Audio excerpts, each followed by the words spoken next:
Most of us either attend or have attended numerous meetings over the course of our lifetime.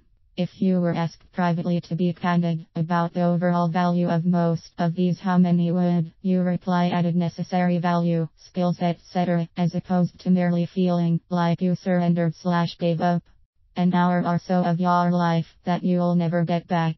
It is my observation that the vast majority of meetings do not begin at the scheduled time, and since I am always on time, actually consistently early, I often feel taken advantage of or put upon because of this lack of consideration.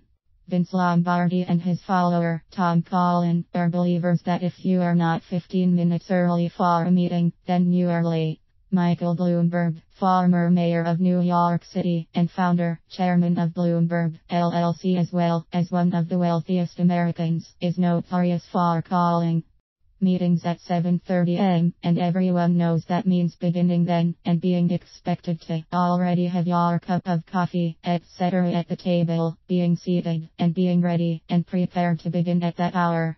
How come so few others are committed to the sanctity of valuing time, the one commodity that one can never recover or get back once lost? Let's review 5 essential and significant reasons that beginning their meetings on time is so important to quality leadership. 1. What it means about your attitude. When you don't start when you say you will, it indicates, rightly or wrongly, that being on time is not that important to you. It says to others that dates and times are merely suggestions, and that it's okay with you if others consider it that way. It often puts the idea in others' minds that any deadlines, etc. you create are flexible. 2. What it says about those that aren't on time.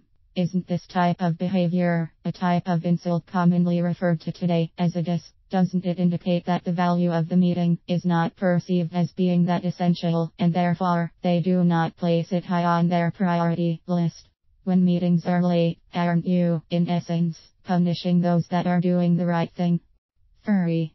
The trend it sets. Every time a meeting fails to begin as scheduled, it sends a message that you don't feel that strongly about it. Therefore, what happens is that in the future, fewer and fewer people will arrive when they should. 4. Control issues / who's in charge. When a leader doesn't start on schedule, he begins the process of losing control in different areas. Only when meetings are clearly controlled, organized, and follow a quality and relevant agenda do attendees leave feeling they received value from them and they were worth attending. Why hold a meeting if they don't have a positive impact? 5. Efficiency of agenda. When you set the agenda for a meeting, you should foresee how much time you will spend on each area. When you begin late, what happens to that flow and control? Therefore, don't hold a meeting if you can't or won't consistently start on time. Never wait for the latecomers, but rather introduce some of the most rewarding information at the onset. Doing so will create the impact so, in the future, everyone realizes that tardiness is thoroughly tolerated.